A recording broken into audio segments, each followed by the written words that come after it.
Dans cette vidéo, je vais vous expliquer comment vous pouvez sauvegarder vos données personnelles en utilisant la méthode la plus simple qui existe. Vos données personnelles sont précieuses.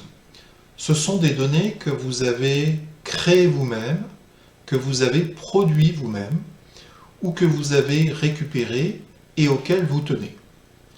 Il ne s'agit pas dans cette vidéo de vous expliquer comment sauvegarder tout votre ordinateur. Il s'agit d'expliquer comment sauvegarder vos données personnelles. Alors, tout d'abord, il faut utiliser un disque dur externe. Voilà un exemple de disque dur. Donc ça se présente sous la forme d'un parallépipède et vous avez un câble USB qui permet en fait de relier d'un côté le disque dur externe et de l'autre, dans une prise USB, vous mettez cette prise dans l'ordinateur.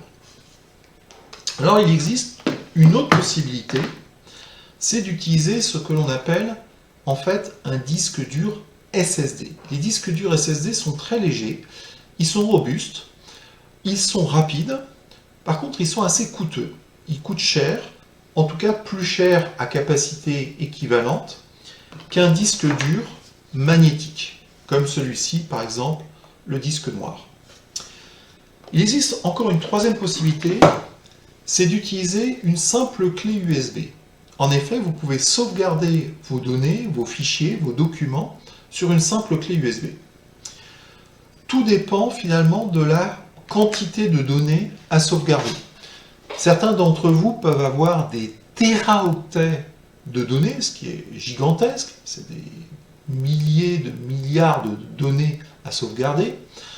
D'autres peuvent avoir des fichiers précieux, mais qui peuvent tenir soit sur un disque dur SSD, soit sur une clé SSD. Moi, je vous conseille malgré tout d'utiliser plutôt un disque dur externe magnétique. Pourquoi? Parce qu'ils sont très simples d'utilisation, ils sont relativement peu coûteux. Si vous regardez sur les sites marchands, comme par exemple sur ce site-là, vous voyez qu'un disque dur externe de 500 gigaoctets, ce qui est beaucoup en réalité, coûte autour de 60 €. Vous trouvez sur cet autre site autour de 70 €, et sur celui-ci, vous arrivez à peu près à une cinquantaine d'euros. Bon, certes, c'est un investissement. Maintenant, réfléchissez à l'intérêt ou pas de faire cet investissement. Si vous travaillez depuis des semaines, voire des mois, sur un livre ou sur un document, et que, évidemment, vous n'aimeriez pas perdre ce document, faites une sauvegarde.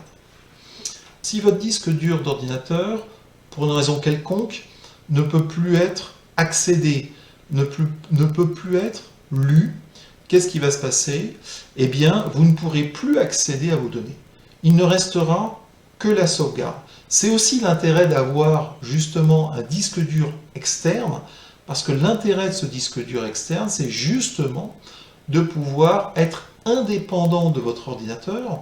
Et si un jour vous avez un problème avec votre ordinateur, eh bien vous aurez toujours la possibilité de récupérer ces données sur un autre ordinateur, par exemple. Alors, pour faire la sauvegarde, rien de plus simple. Donc, je prends mon disque dur externe, je vais relier la clé USB, alors celui-ci est un petit peu capricieux, dans le disque dur et l'autre prise USB, je la mets dans l'ordinateur.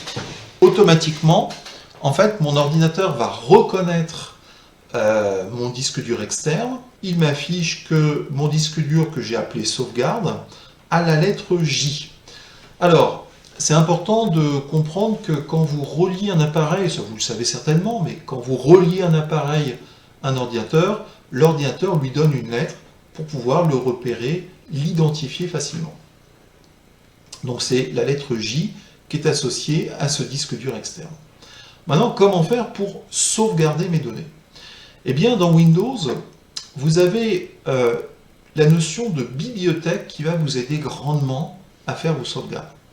En fait, sous l'intitulé bibliothèque, vous avez les bibliothèques de documents, les bibliothèques d'images, les bibliothèques de musique, de vidéos, etc. Vous avez différentes bibliothèques qui sont regroupées sous ce terme général de bibliothèque.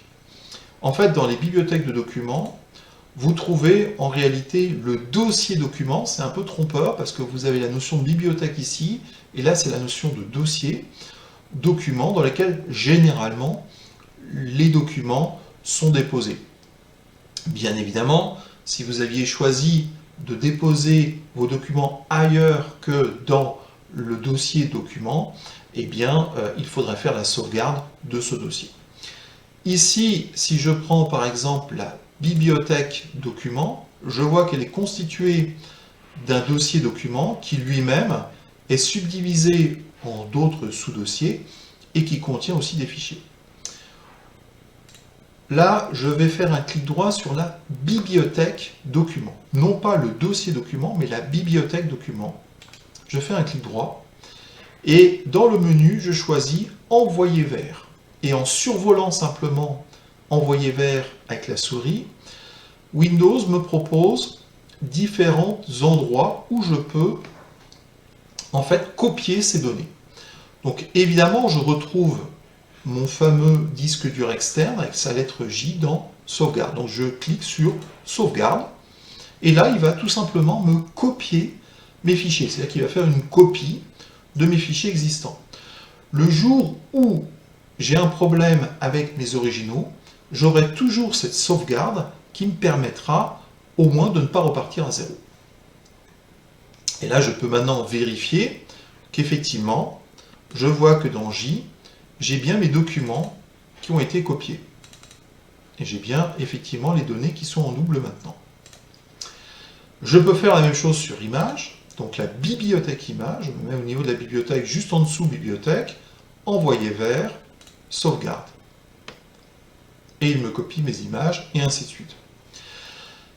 Alors, ce qui est intéressant, c'est que non seulement vous pouvez faire une copie, mais vous pouvez en faire plusieurs. Imaginez que vous travaillez sur un même document, que ce document évolue dans le temps, et vous souhaitez avoir différentes versions de ce document. Ou bien que vous avez rajouté, par exemple ici je vais rajouter un nouveau document, par exemple un document texte, voilà, donc je vais l'appeler démonstration, je vais l'ouvrir pour mettre un petit peu de texte, je le sauvegarde, je ferme, voilà. Donc ce document-là, il fait partie de mon dossier document qui est dans la bibliothèque document. Il suffit qu'à nouveau, je fasse un clic droit sur document, donc la bibliothèque document, je fais envoyer vers, sauvegarde J, et là en fait ce qu'il va faire, c'est qu'il va me créer une seconde version de sauvegarde de tout le contenu de ma bibliothèque document. Alors bien sûr, vous pourriez vous dire, ah oui mais ça va prendre beaucoup de place. Effectivement, ça va prendre de la place. L'intérêt, c'est que ça vous permettra de revenir en arrière si vous avez besoin de retrouver un document dans l'état où il était, par exemple, il y a une semaine ou il y a un mois. Donc si j'ouvre à nouveau mon navigateur pour voir le contenu de sauvegarde J, je vois qu'effectivement, sous Documents, donc la bibliothèque en été documents, je retrouve plusieurs exemplaires de mon dossier document.